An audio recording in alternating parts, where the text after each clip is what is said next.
Hey there, kiddos, and welcome back to the channel. I'm Uncle Frank, hoping that you are having a great day, and in today's video, I'm going to be sitting back in my very squeaky chair, relaxing and having a little conversation with all of you guys about comic books and comic book stores and the comic book market, because some of you guys have been very curious about the overall state of the comic book market, and a few of you guys over the last year or so have asked me a question that I'm going to try to answer in this video, because some of you guys are curious with the current state of the comic book market, as some would put it, where it seems to be in decline and all comic books are going to zero and all that jazz. Why is it that comic book stores, we're not seeing more of them fail? We're not seeing more of them shutter, and why does it look like so many of them are doing great?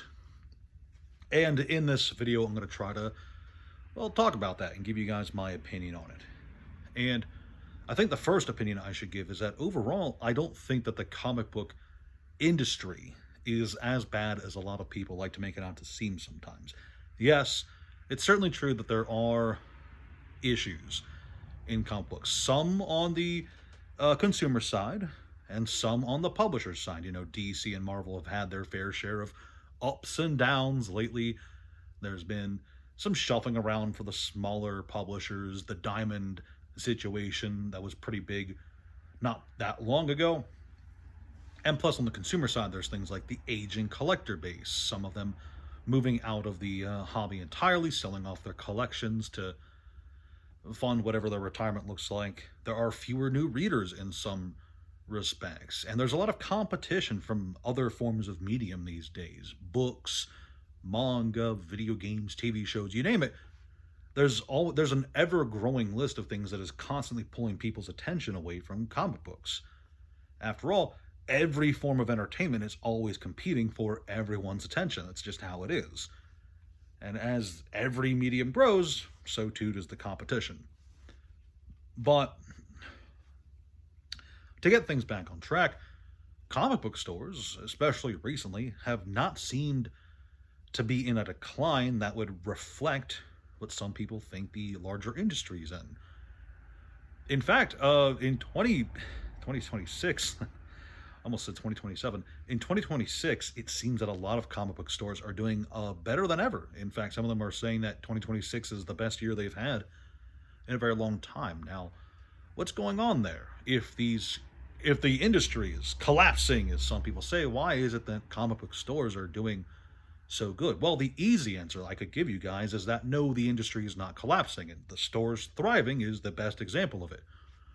But I'm not going to just give that answer. I'm going to actually give a wider answer, and that is, increasingly, more and more often, comic book stores are not just comic book stores.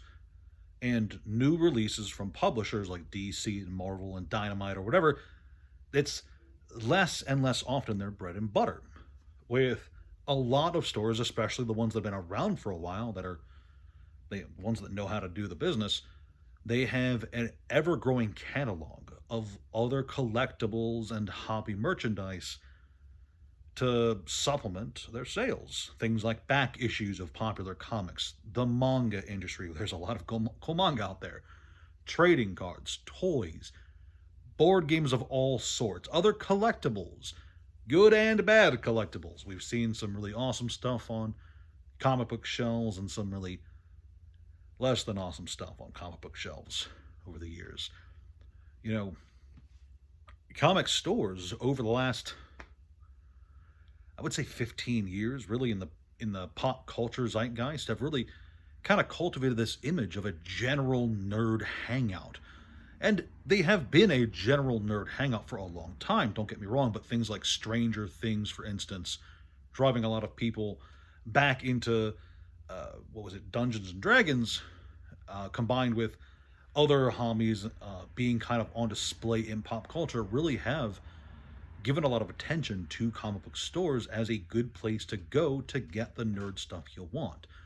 Recognizable brands from the past as well always bring in new customers. You know, there's always going to be new people on the block who've never watched Transformers before, for instance, or have never read some of the most iconic DC or Marvel books from the last, I don't know, 50, 60, 70 years, right?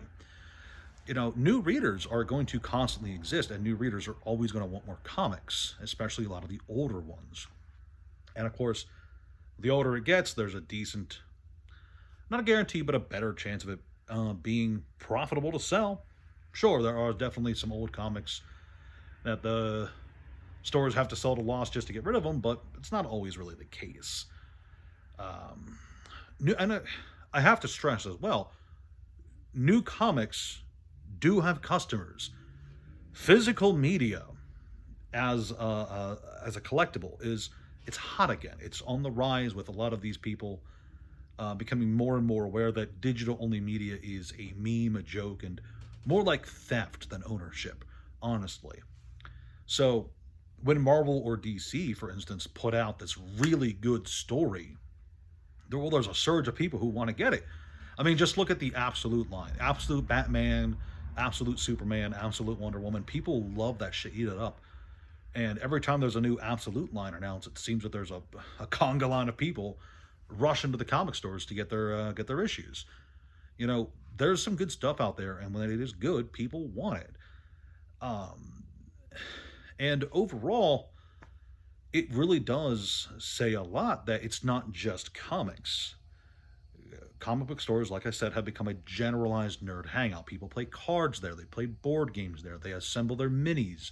They hang out and talk with the store owners about the newest TV shows. People watch a new episode of the newest Marvel TV show, and then they flock to the stores to see if there's a comic book that that specific episode borrowed a storyline from, for instance. That's happened a few times.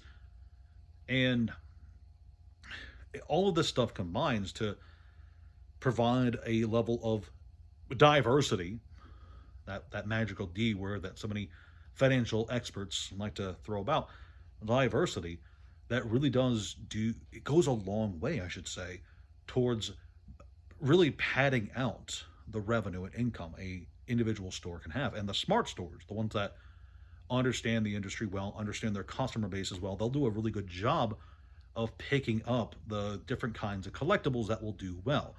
And again, there are things that are usually a bad pickup. I've said it before and I'll say it again. I do not think comic book stores are wise to sell things like comic collector statues. Those are very slow moving. Not a lot of people really want them all that much. They take up a lot of space in the store itself. I'm really against pop figures. My one local store has pop figures, and I've been very vocal about how much I despise pop vinyls. I think they're the bottom of the barrel crap. But besides that, there's things like the manga. Manga is a growing industry that's very popular. A lot of people like the various manga series, and even now, it seems that there's always a new manga series popping up that everyone just kind of wants to read and try out.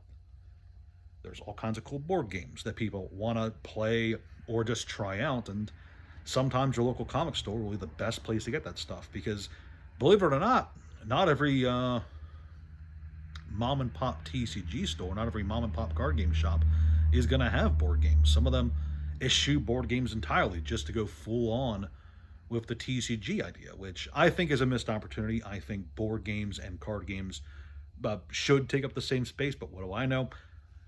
And this network of collectibles, interests, hobbies, etc., all congregating in one place really does go a long way towards bolstering and reinforcing the local comic stores, I should say, sorry. So, yes, the easy answer is no, the comic book industry is not failing. But I think the more practical answer is, well, it's not just the comic book industry. Comic stores rely on so much more these days as a source of income. They are general geek, hobby, collectibles hangouts. And that goes a very long way towards solidifying their current position. Yes, there are some that are going to go under regardless because they have poor management. They aren't able to navigate the times. They order 37 boxes of Chilling Reign at the height of the Chilling Reign mark. There's 37 cases of Chilling Reign at the height of the price for Chilling Reign. Then they all collapse. So to sell everything to barely stay afloat and they have to close the store. That could happen. But for the most part, overall, comic book stores, helicopter? What? Helicopter. Overall, the comic book stores, they're doing fine. Because even in this hectic industry, especially adaptable comic book stores, will have a broad customer base that will buy it. All metrics still want something, even if it isn't specifically new comics. There's old comics, there's all sorts of collectibles, and there's games to play. So that's my answer to the question. If you guys are curious, and whether or not you disagree with me, agree with me, all that jazz, leave a comment down below, leave a like, share the video with a friend, subscribe to the channel, check out the links to eBay, TCG Player, Discord, and the Patreon. That's all I got for you kiddos today. I'll talk to you next time. Ciao!